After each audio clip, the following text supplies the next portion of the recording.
Welcome to Mental Playbook. I'm your host, Riley Sager. The common trait in any high-performance athlete is the ability to push oneself from good to great. Together, we will hear from collegiate and professional athletes and coaches to understand the psyche of athletes, the mentality of competing, the role of the subconscious mind, and much more. Today's guests are sophomore baseball players, infielder Dean Carpentier and pitcher Sax Matson.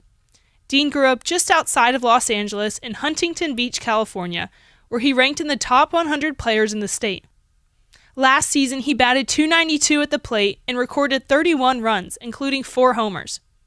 Sax grew up in Washington and as a top 25 player in the state, claimed his high school's very first baseball state title. In this episode, Dean and Sax explain the mentality of adjusting to the collegiate level of competition, how they differentiate themselves as players, and what they're doing to excel in their roles on the team. I can't wait for you to learn the behind the scenes of how these athletes mentally prepare for the season and what goes through their mind when they step up to the plate or the mound. This is Mental Playbook. Dean and Sax, welcome to the podcast. I'm so excited to get into it. Thanks for coming on. Oh, thanks for having us. Appreciate you having us. All right, now it's the preseason right now. Things are in motion, getting ready for, it's going to be a tough season not having your home stadium, but what are you guys doing now to enjoy the preseason? We're grinding. We're going to ELAC. That's our kind of new practice spot we got. It's 30 minutes away. It's super chill, cool spot. Just working on the little things, dial in the little things, get all the newcomers right with how we go and how our culture is set. So, just grinding, do the little things right, and trying to strive to make that super regional, that regional again this year. What's the vibe now going into the season? I'd say vibes are actually way better. After our first team practice, we really noticed it. Vibes are way up, excited. Last year, I think, when the no field hit us, we were kind of shook by it. Now that we have it going in, it's just what we have, and we're completely okay with it. So I think vibes are, really good, and we're comfortable with who we are, and guys are meshing super great, so it's good. Is there anything that you're worried about going into season in terms of the stadium, or do you have it nailed by now? I think we got it under control. Last year, it was kind of a test run. Mm-hmm. Should be good for us this year. We have everything. We're kind of comfortable with Great Park, I feel like, which is good. Yeah. And so, how far is it? Hour 20. Oh my gosh. Hour 20. Something like that. Hour 10, hour 20. But we stay there. So typically last year, we went there on Thursdays, and then we would stay at a hotel. So that hotel, it would be cool. That'd be 5 minutes away. It was super, super chill, super light. And so that would be our weekend. Yeah. We wouldn't have to travel from here there. We'd already be there. So that was a cool transition. The hotel was freaking fabulous. Yeah. It was awesome. So that made it cool. Yeah, no, that sounds fun. People get it twisted that it's tough. Extra per diem, so we're not complaining there. All the time. Extra per diem. Free money. So we got a ton of money, a lot of free meals, and a very nice hotel. So they get us right for sure. They really do. They made it very good. Yeah, very good. What's the bus ride over? Who's on aux? What's going on? Ooh, aux, it's Mafia. I think it's more Mafia. We're on a little Mafia game. Mafia game. We have that speaker. We have that big speaker. Yeah. We could get on aux, but I don't know how about the coaches, because the coaches are on our bus when we go. We don't want to play what we want to play right. with them. So I don't. But it's fun though. We play Mafia. We've got this new game. It's called Cards.io. We've been playing 13 all together as a multiplayer group. New version of Game Pigeon. Yeah, that's taken over yeah. That's taken over the clubhouse for us. It it's really 13 game. All we play as soon as we get back off the bus from ELAC, playing in the clubhouse, and so literally it's gonna take over the bus too. How do you guys come together mentally as a team? You have those hour and a half bus rides. You have all the time in the hotel. How do you get on the same page going into game days? It's just the team chemistry. It's kind of just building relationships off the field that kind of lean towards being on the field. Knowing each personality type. Sax is different than Deuce, for example. So it's you kind of get a feel of who is who and who can do what type thing. Yeah. And then that just bonds together and combines. So when you go out on the field, oh, this guy's got it locked right there. This guy we'll get this out here because he's dialed in. How have the coaching staff helped cultivate that for you guys? I mean, I think he set the tone before we even got here, Stank, with like just brick by brick, day by day, giving what you have. And so, like, I mean, if you give what you have to the team, and each day we're all going to be together more than normal if we weren't there, we're going to learn each other more, and we're just going to be able to work off each other. If Dean only has 75%, then we're like someone else is going to be able to pick him up and fill the void there. So I feel like that's how that works. Yeah, right. I Yeah. copy that. Yeah. You guys are sophomores now. Last season was your first one. What was that adjustment like? Ooh, for me, it was big for me. 'Cause out of high school, I mean, I was kind of like a top guy coming out of high school. You know, obviously Sax being one of them too. But like, you get here and you're playing with the big boys. Yeah. You know, it's kind of different. Everybody's great. Everybody's great, Everyone is right? the best. Bigger, stronger, faster, all that. And so it's just kind of like, you kind of get a sense of the different. It's a step up. The game is a little faster. It speeds up on you when you're a young guy. You kind of, you got to kind of work your way to slow the game down. To take it easy, take it slow. And right now, as a sophomore, after playing a little bit, we both got a chance to play a little bit, get some playing time. So it was fun doing that, but that allowed us this year to go out and kind of have it slow down, go out and just have fun. For sure, yeah. I think my experience was maybe different than Dean's as well. Like, it's a mental game as well. I mean, everyone talks about it, but when you're in high school, you're the best. So, like, the mental game doesn't really impact you because you're just better skill-wise. But once you get here, everyone's equal. And so how can you be the best mentally? Focus on yourself, not others around you, because that's just going to eat you up. And so that was my big thing, was I had to learn how to control that. And now coming in here, there's a lot more confidence, comfort, in a good way, not like comfort as I can just take things off. But Right. comfort as in, like, I just understand what I'm doing and can help other guys now because I'm here for a second year. Exactly. So for you, Sax, how did you, get used to that, get that comfortability, just, being uncomfortable, I guess? Yeah, I mean, it took a lot of failure. Yeah. I will say that. It took a lot of failure, a lot of frustrations. And I mean, I had to talk with the coaches a lot too, like, to see, kind of understand their perspective of what I can do. And we have a lot of good staff here to help us just around. But it took the failure and going through the process. And then this summer, I kind of stepped back into understanding, like, who I was as a player, like how I act. And I kind of lost that as a freshman because I didn't want to step on toes and what I need to do. I understood that this summer. And so coming back here, it's just a confidence thing and being there mentally strong, like not living and dying by everything, because that's what's going to, like, really get at you if you mess up one time. Like, it's not the end of the world. The coaches understand that. And so, like, if I understand that, then I can be more confident and, like, just free and loose with what I do. So Yeah. How did you know you needed to make those changes? Was it, translating in your game and you're like, okay, I got to make some adjustments here? Yeah, I'd say early spring, before the season started last year, we scrimmaged 5 or 6 times, and I'd go out there and it was just, like, mentally locked up.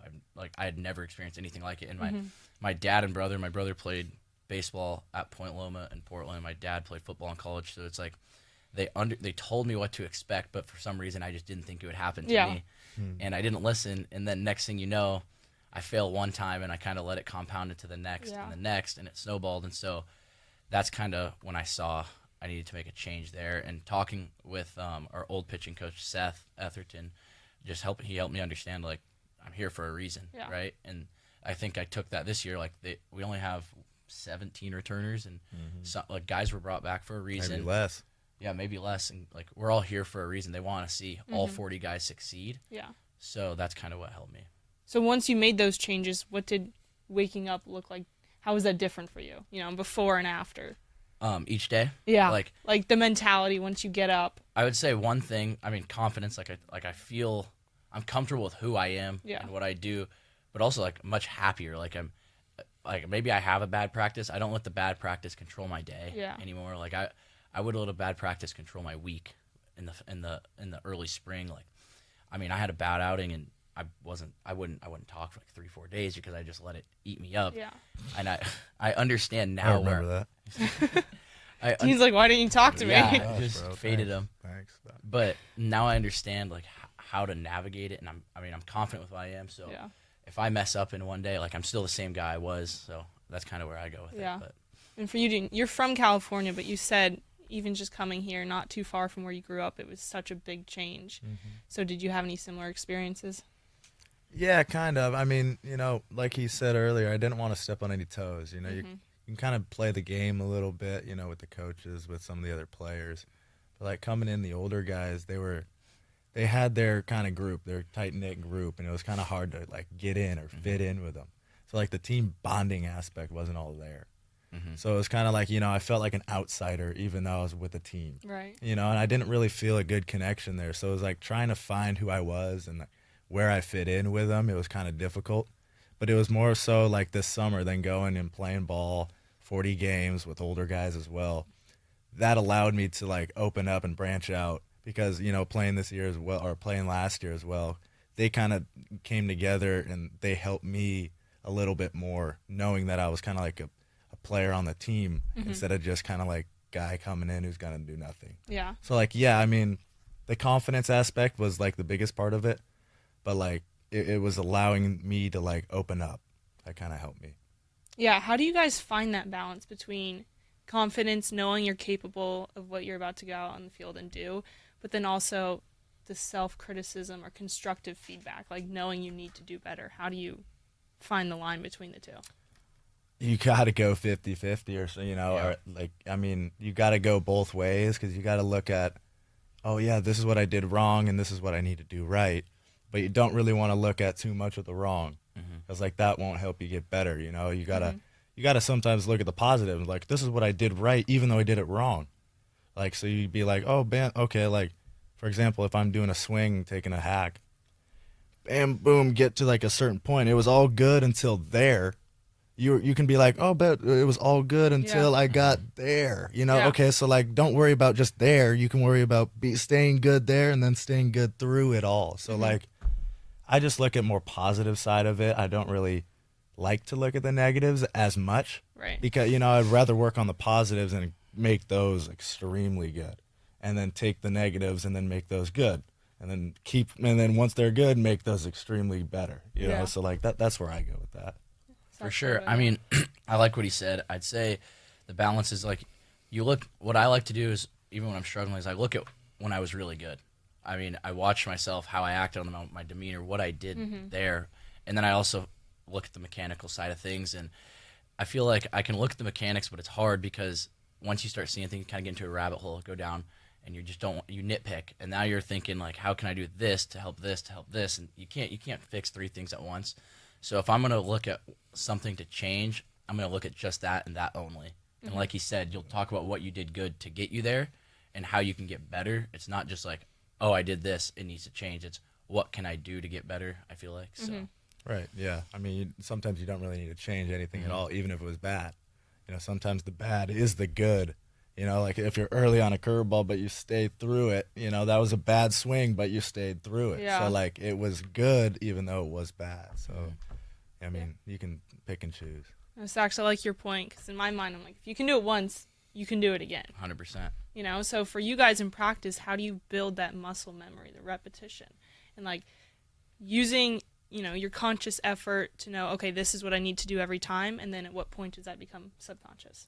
I'd say it's just intent with what you do because as a pitcher, you can't take 500 swings in it. Like, you can't make 500 throws in a day. Your arms can get tired. So, I mean, with your small amount of what you have, lock in on that. And so I think, honestly, like, these last 2 weeks has been really good for me because I had a inefficiency with my arm path. And I went to our new coach, Sean Allen, and talked about what I need to do and gave me some drills. And I realized that's what I did back in high school, and I was really good. Wow. And I was like, but I got away from those, and I was like, okay, if I can just stay with what I know and focus on that, then it's easy, and I'm going to be just fine. I just kind of got away from who I was back then, and it gave me confidence to know that, like, I can get back to where I was when I was my best. And then also, like, to build the subconscious it's just focus and intent with each rep. And so in catch play, I'm talking with my partner who I throw with, like, consistently because they know me, and getting feedback from him on everything. So then eventually I won't even have to think about it. I'll be able to recognize my own mistakes from like what he's told me in the past and kind of stuff like that. Yeah. Right. And as like for an infielder per se, if like during our 8 hours, we do short hops for infielders. So like we get down on our glove, we have this like padded flat glove that we use, not our real glove, just a flat glove. And what happens is if you don't do the mechanic right, the ball will jump off the flat glove. So you got to work on the mechanics all the time, get those dialed in, and then it becomes a natural kind of subconscious habit of it. So then when you put on a real glove, it's so much easier to catch it with because it's not a flat glove that's going to bounce. It's like a real glove that'll, it'll come in and web it. So it's like that you got to do the little things right every time. Like little tiny mini glove that we use just to lock it in. So when we put on a big glove, it's super easy to catch. It's exaggerating habits, right? Right, Like, exactly. You're never going to use a small glove. But Over and over and over with, again. Yeah, with certain drills, it may be uncomfortable, and you're like, I never pitched like that. But it's exaggerating a feeling to get you to there, then do it subconsciously. And in the game, it's butter. The game is nothing. It's like shooting with the weight of basketball. Yeah, exactly. So you mentioned practice that started up a few weeks ago? 20 hours did, yeah. This was the end of the second week. Okay. Yeah, exactly. So what differences have you noticed this season, just in terms of practice? I mean, they're As different. a team. They're different. Like I don't think we get to hit BP every day. Yeah, we're not really hitting BP. We don't have too many pitchers as we did last year. Yeah, way right? less pitchers. It's a little different. Like we don't run as much, which I'm not hating on. I'm not hating on. You're lucky. Yeah, I feel like I've been running a lot. We're focused on our PFPs, pitcher fielding practice, just locking in what we can do, and so we make the plays. And like we're going through a lot of systems. I feel like right now, just kind of building those fundamentals that reinforce what we learned last year, and for the new guys, just setting what kind of the foundation for what we will be doing in the spring. It's all really just a setup for the spring, I feel like. So then when we come back from winter break, we're ready to go and just hit the ground running. Yeah. Yeah, I mean, I second that. I mean, we're really, in comparison to last year, the only difference is like when we scrimmage, we're doing 4 innings instead of 7. I think we have 8 less arms than we did last year. That's crazy. Last year in the fall, I believe we had 22. This year we have 16, and then you count the 2 ways and some injured guys. Like we're working. Yeah, with guys 14. are injured out of that 16. Yeah, so it's like we have like 14, 13. So it's kind of like we're trying to balance. We're trying to get swings for hitters to get dialed in, and they're trying to pitch, but you can only do so much in a week. So it's kind of tough. I will say I don't hate the short scrimmages though, because maybe they hate it because they're getting less swings, but for us, I feel like it's more competitive because we're not focused on 9 innings, and I know we have to play that once season comes, but we're focused on the 4 there, and it's way. I feel Your like it's 1 very inning means the world. Yeah, Right. it's super competitive now. Too. So right. I mean, for us, I was just like, geez, they we get need no more hacks. at bats. No swings, Yeah. but pitchers are not complaining. Yeah. So. There's a lot of guys on the team. Yeah. A lot of incoming freshmen and transfers. How do you guys find your place when there's 35, 40 people? Right. I just go off of last year, just kind of like what we did last year, now being kind of the sophomores that were here, kind of more so leaders of the team. I kind of feel like I got my place set, in a way where I can, go out and help the new guys coming in, teaching them the ways that Stank or Jew or Jenks or Surge like to, run their game. So it's like, guys are always coming out asking questions. I'm always trying to give them, the best fit answer. And, I'm just trying to help them because I know when I was in their spot, I was thinking the exact same thing they were. Until season hits, you don't really know what's going to happen. And even then, you still don't know. Because, during season, everybody's going to get a chance to do anything because we're all a whole team and things happen. People get hurt. You break out and start, finding a spot to play in, beating someone else out. I can get my spot stolen, Sax can get his spot stolen. So it's like all by some new guys, but you're all a team coming together at the end, and all the goal is to win. Yeah, what's that dynamic like when you're competing against each other but also with each Right. other? It's weird. It really is weird. It's like a crazy dynamic because you can be roommates with, your guy that you're going against. Super weird. You got to like play the game, but like it's actually super weird. I always like think about it. Wow. Because it's just like you can't burn the bridge. Yeah. But like you sometimes got to be, like cocky or confident and go out and get the spot, maybe in like a little slight subtle like nudging way of like, pushing him or, like, I don't know. It's a crazy dynamic. That is weird. Yeah. What would you It's say? What competitive. would you say? It's competitive, but I mean, we're all pushing towards the same goal. Right. Right. And so times can be frustrating, and you may not understand certain things, but at the end of the day, if you're bought in on the team's process, then it's like the result or what's on the field can be okay with you, because at the end of the day, you're trying to win. So I will say that. And to touch on your last question, like I feel as a returner, I know my place a little more, but the big thing right now, because we got 23 new guys, is how can we make those 23 new guys feel like they have a Right. place as well? Yes. Yeah. And Different so, than what we had. yeah, Because we didn't have any place last year. we felt like, I honestly did feel like outsiders. And so, Yeah. I mean, answering their questions, just like inviting them out, like hanging out with the team is a big thing. And so making sure they feel like like they've been here, they're returners as well, is important. I feel like for at least me now, because I don't want them to feel like how Yeah. I felt. So Right. Yeah. that's what I'd go with. Yeah, and I'm sure that's important to them, but then also it's contributing to the end goal. like you Exactly. guys just said. Exactly. Yeah. First game they'll be feel super confident in who they are and what their place is. Instead of just like, oh wow, what's going on here? I'm not supposed to be here, or Yeah. got to make them feel comfortable and good. So when they get their chance, they feel comfortable and good doing it, because they will get their chance. You Yeah. know? So it's like they got to feel right when they're doing it. Yeah. How do you teach them to trust the process? I mean, especially like you said, Yeah. the unknown. Yeah. Going into the season, you're a freshman or you're a transfer. This is a new team, new program, new school. I don't even know if you can teach it. I mean, like, It's something was- you learn. I was taught for it, sure. still had to go through it and learn. Yeah. Like, Yeah. I never learned it just through, like, being told. I had to go through it. And it depends on the person. Like, different guys have, like, completely different freshman years. You have guys that throw 40 innings, and they feel great, and they're great. And then we have guys that throw 6, 7 innings, and they don't really play. But it just depends on, I mean, their process. So, I mean, guys that throw 40 innings as a freshman may not even feel that how they felt, like how I felt my freshman year. They might feel that later on because they didn't have that adversity. But it just varies on the person. Some people come in and they're confident and they're the same guy they were in high school, and it's great. And those are going to be the guys that succeed. They don't really care about other people's opinions, which is super important. And those guys just take off, I feel like. So Yeah, that's big with the mental side. Just being strong mentally. To kind of just block out, the distractions or whatever possibly is going through your mind. Just blocking it out, knowing you're the man, going out there and doing your job.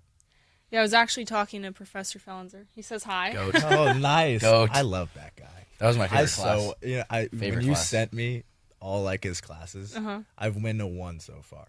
Wait, Which you went one? this semester? Yeah, Which one? One of the semester. It was that early baseball one that you sent. With Ned Coletti? Yes. Okay. Yes. Because I don't think, did he come when we last I've year? heard the name, but Yeah, I think former I think he GM didn't. for I the think he Dodgers. didn't. Oh, come. yes, I think he didn't come last year. No, that to was our class.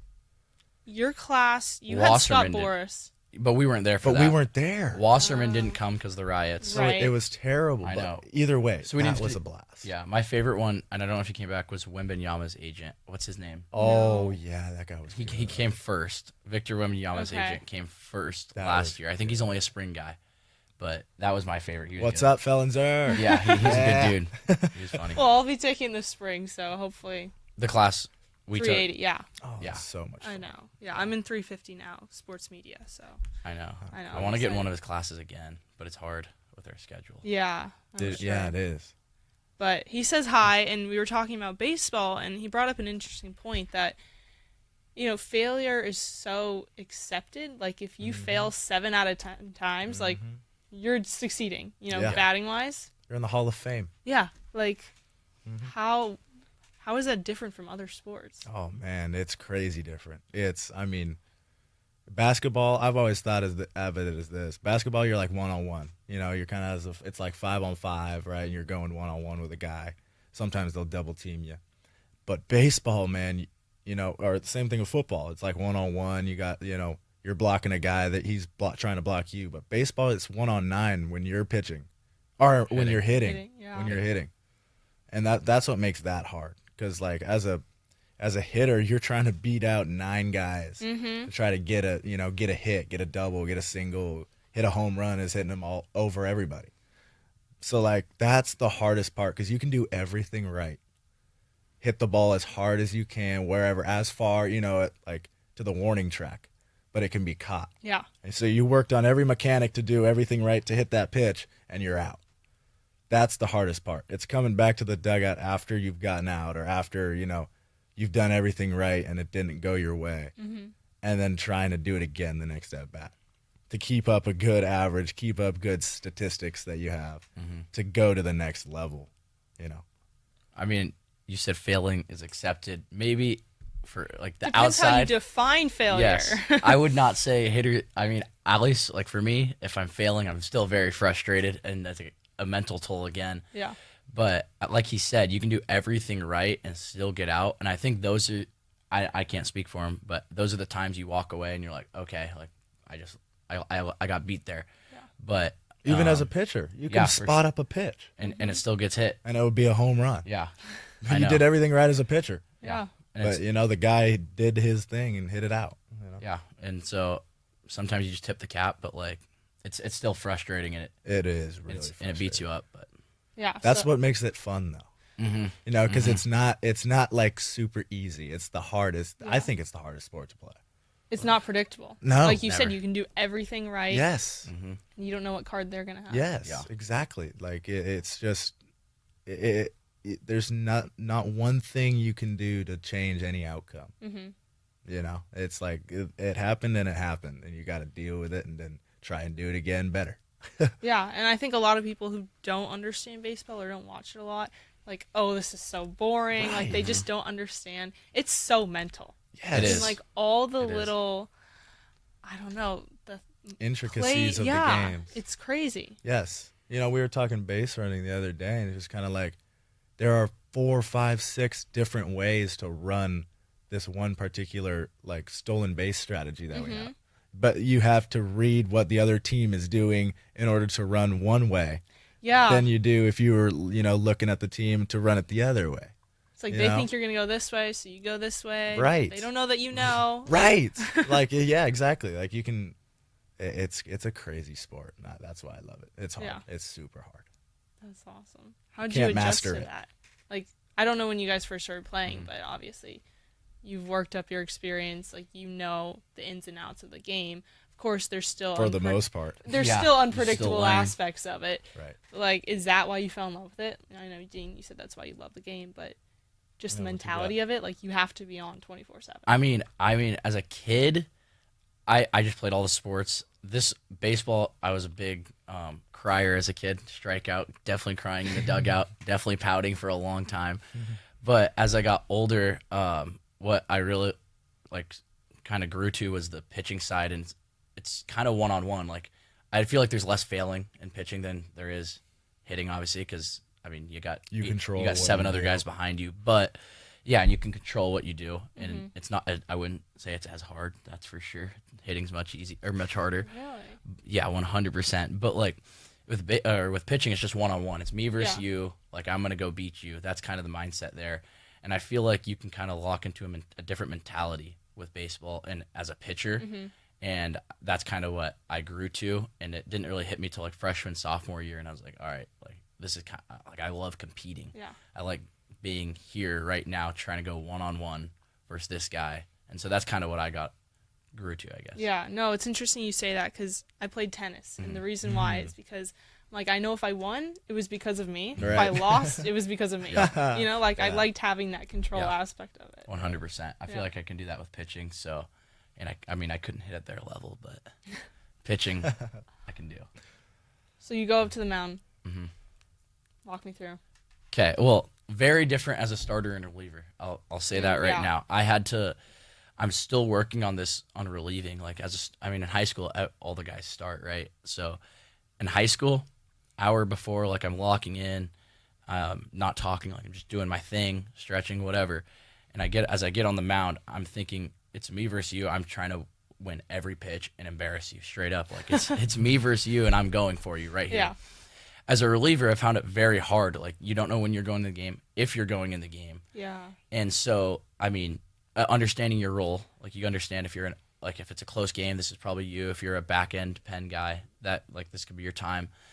But I was just talking to Caden Aoki, who's has been our Friday guy, and I talked to him, and he's like, cause I was like, I struggle with this. And he said the one thing that I did was I was just itching at the fact I knew I had a chance to pitch that game, right? So I'm locked in, and I understand, okay, like the starter's going to do his thing, but like if I know I have a chance, I'm excited for that because now I get to compete like I've always loved to do. And so, okay, I don't get the hour to set my headphones, like do everything I want to do, but I still get the chance to go on the mound and compete because that's going to be the same every time. It's still going to be 60 feet, 6 inches, no matter if I'm starting or relieving. And so how can I get myself into the mode where it's the same thing, me versus you, let me go win. So that's what I'm trying to learn and get through, and just locking in throughout the game will be important for me so that I can stay mentally there throughout. Yeah, what are you focusing on? So if you're relieving the pitcher, you don't know if you're going on, what are you focusing on to stay locked in? I'm watching at bats, Yeah. learning from what other guys have done. But at the end of the day, I'm just going to be like stay to myself. That's kind of what I do when I pitch. I'm focusing on me. If I like red light, green light, yellow light is kind of a thing for us where it's like, okay, everything's going good. You're green. Everything, maybe you give up a double, yellow, deep breath. You're getting hit around a little bit. That's red. Okay, how can I get myself to yellow or green if I can from there? And so you got to focus on your breath in those cases. Like, I mean, we have resets. Coach Sean Allen's been big for us this year on finding your reset, something that's always going to be there, a focal point. Just deep breath, and it's in and out. It's not rushed, and then go back to what you're doing. And that's going to really like bring you back to the same thing. It's 60 feet, 6 inches, and executing that pitch. Yeah, controlling what you can. Exactly. Exactly. Dean, what about you? Going up to bat, are you thinking at all? Ooh, I mean, you have to. You kind of have to assess different situations. You know what he has. You know, he could have a fastball, slider, curveball, changeup. So he's got 4 pitches. You going up there, when does he throw which pitch? You kind of see tendencies during the game. Maybe he threw to a player like you on your team who batted before you a changeup in a 1-0 count. So you're going up there like, okay, maybe he likes to throw a changeup in a 1-0 count. So if you get into a 1-0 count, what are you going to expect? Well, maybe that changeup's coming. So, like, there's a little bit of thinking involved in that for sure. You know, like maybe the game can tell you if there's guys on base and scoring position and you're down by like 1 or 2 runs, you're trying to get them in, So like you're not just trying to bunt, or get like a little knock single. You're trying to hit a double, a triple, a home run. So it's kind of like there's the little thinking aspect, but when you step into that box, that's all outside of the box. That's, on deck circle, in the dugout, going over plan signs with your coaches. Once you get into that box, though, it's game on, and you can't be thinking anything. Yeah. Because anything can be coming at you. You can be thinking one thing and you won't get it. Yeah. So, like, you got to be ready for anything, but have kind of like a set plan for something that may happen. And it's typically always, for me, in my mind, it's fastball.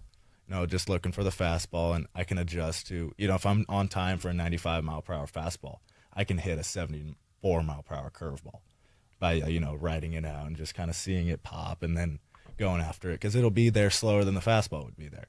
But if I'm sitting on that curveball and the fastball comes, that's going to blow it by me, so I won't even see it. So, I mean, I'm always sitting fastball, but, like, I just take it loose, breathing. Breathing is big. It controls the eyes. It helps me see better. It helps my heart rate slow down. It'll help me, get my timing down to where if I, like, land on my front foot when I'm in my load, my head won't, shake. So I'll be able to see the ball better, see spin, maybe see seams.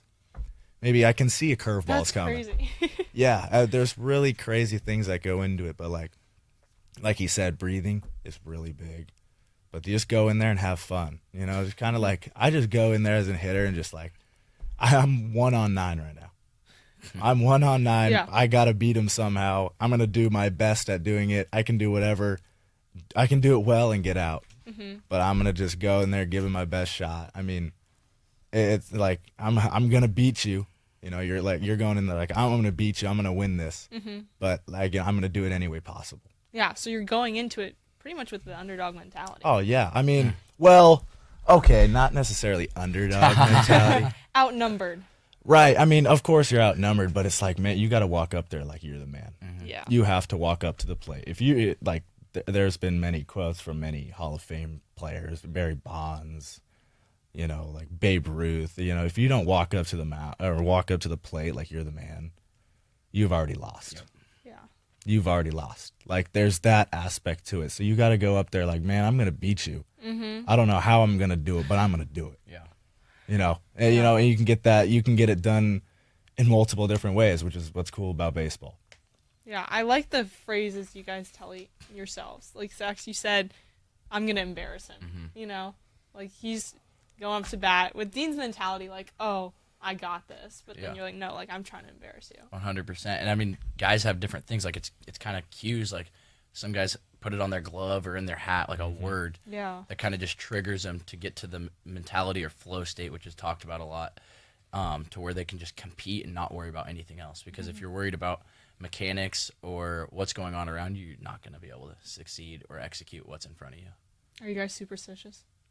A little bit. Little stitious. I think I am a little bit. Yeah. I do little things here and there that I'll put on the same pair of tights. They'll be washed, but they'll be the same pair of tights. They'll be.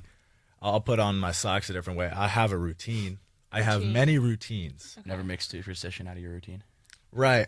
Maybe sometimes. I don't know, because like I like think of them as routines. Yeah. It's just like a day. It's routines of everything I've been doing, not necessarily like, oh, maybe if I put my left sock on my right foot now, I'll get 3 hits in this game. It's just kind of like, maybe I got to switch something up a little bit because something's going, some things are going haywire. Maybe I'll just switch it up. Not being superstitious, but like just doing some same thing over and over again. Walking up to the plate, I'm always, making the sign of cross when I'm on deck. Yeah. Just like, thankful for being here, thanking God that I'm able to play this game that I love, and I'm not hurt, and I'm out here playing and doing it. Yeah. I'm rocking the same underwear every game, straight up, washing them. But I'm not even gonna lie, I've had same underwear since Not being washed. 100% being washed. I've had Behind the scenes. same underwear since freshman year of high school. So like they barely high school. So like they barely fit. They're ripped up, and like I tried to get away from them. Stuff went south, so I had to get back to my underwear. I like that. But that's about it. That's cool. Next NIL deal, underwear brand. Just any underwear, Lululemon underwear. Lulu. That'd be big. That'd be big for the program. Skims. Lululemon. I'm straight Lululemon. Skimmers. That could be you though. Heck no. You look good. And Skims. Straight up. No, I think what do I go with? Hanes. Yeah. Classic. Stock. Classic. I know Chris Paul, a few years ago, he was talking about the importance of routines and how you need them, but you can't be married to them. Right. Like, let's say you have a game day routine. I don't know. Something happens. Your scooter got stolen. Okay, your whole day is wrecked. How do you adjust to that? I would say we literally talked about this yesterday at practice. Like our coach said, if you're the 9th inning guy and we're in a win or go home game and you're told to be brought in the 3rd inning, are you going to panic or how are you going to handle it? Right? In the World Series, Walker Buehler, he wasn't going to throw, and he just went through his process, his routine, modified, but ultimately it's just getting to that mental state where it's like a competitive mode. It's not focused on did I get my scooter? Did I have everything I need, right? Like, Did I put the sock on the right foot? Yeah, like if we're focused on that, we're just not going to win games. So, and Walker Buehler, he's a typical starter, Right. but he came and closed the last inning of their World Series win. Yeah. As a Took closer. clarity out. As a closer. And he didn't have his fastball that day. Like he was yanking, and so he just relied on his curveball, and he's just going to throw it, because at the end of the day, it's the World Series, right? Yeah. Like you're gonna find a way to win the World Series. And so if that's your mentality for everything, it's just going to boil down to, can you compete with what you have that day? Right. Maybe you don't have a fastball or a changeup. What can you do with your off speed or your curveball, your slider? Only have your fastball. What can you do with it? It's just like finding little ways to compete and just get through it those days, right? Like just minimizing, controlling the best you can, because when you have your A days, it's easy. When you have your best stuff, it's not hard. But when you have one pitch or maybe you're struggling at the dish, like what can you do then? Yeah. So What have you guys noticed from the World Series? Obviously, you guys, are trying to watch as much as you can. Professional baseball, but then your own film. So these past few weeks just wrapped up.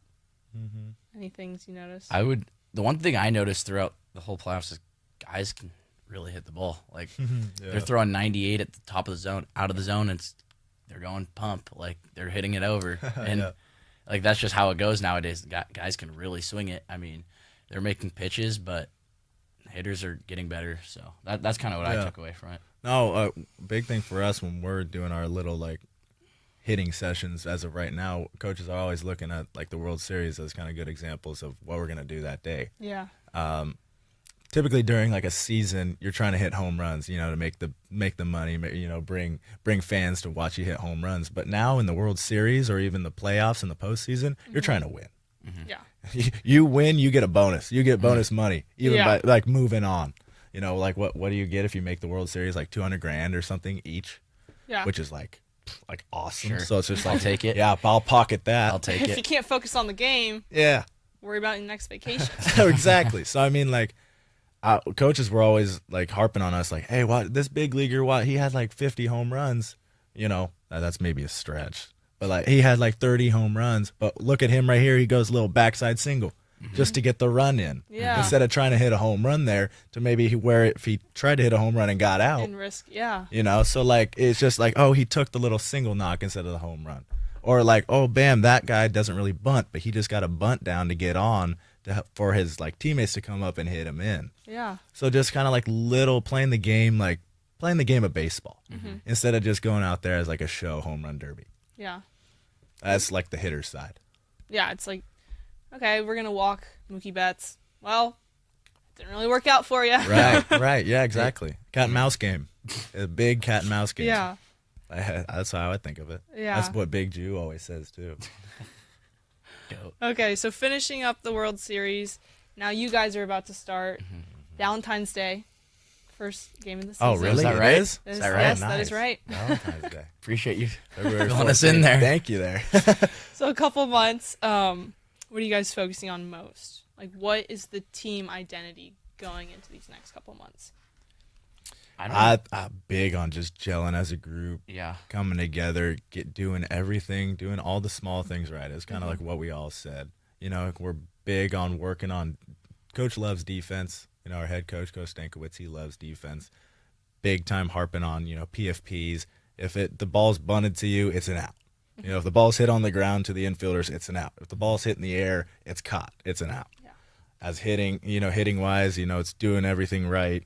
Whether it's, like sitting on the off speed when you're, in an off speed count, and hitting that backside knock, getting that backside single to get the run in, not trying to get too big and hit a home run. But, that's like the field position side. Yeah. I don't know about pitchers. I mean, competing for 9 innings. Like, Right. We haven't Right. played 9 innings yet.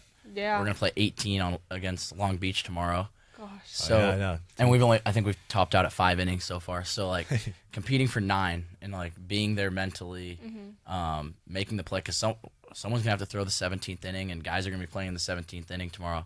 How can you, like, lock it in after a long day and just compete and do your thing there? Compete for the goal to win. Yeah. Whatever you've got.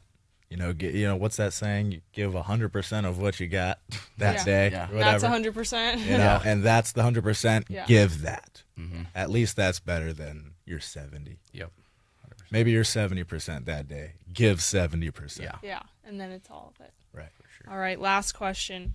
What's your walk-up song? And then what song would you choose for each other? Ooh. Okay. Ooh. Here, walk-up hold on. song. I got I it. actually don't got even it, have a pal, walkout right here. song yet. You don't? I like country. Yeah, big country boy from Washington. I like country, but like I can't. It's more about the fans at that point. Yeah. Not like. Well, so mine last year was Narcos by the Migos. Love Migos. Right. Thank you. Yeah. That was Favo used to That's live on my Atlanta, right? street. He Really? lived on my street, actually. But this year That's tight. it's I think I'm gonna do "You Know How We Do It" by Ice Cube. Okay. Just kind of like that. Yeah. The wow, West Side, come from the West Side. Because we're going to the Big Ten. Yeah. People That's are smooth. coming over That's here true. to the west I side. like that. Out of you. People That's so come to heads the up. west side. East. So like, man, we're coming.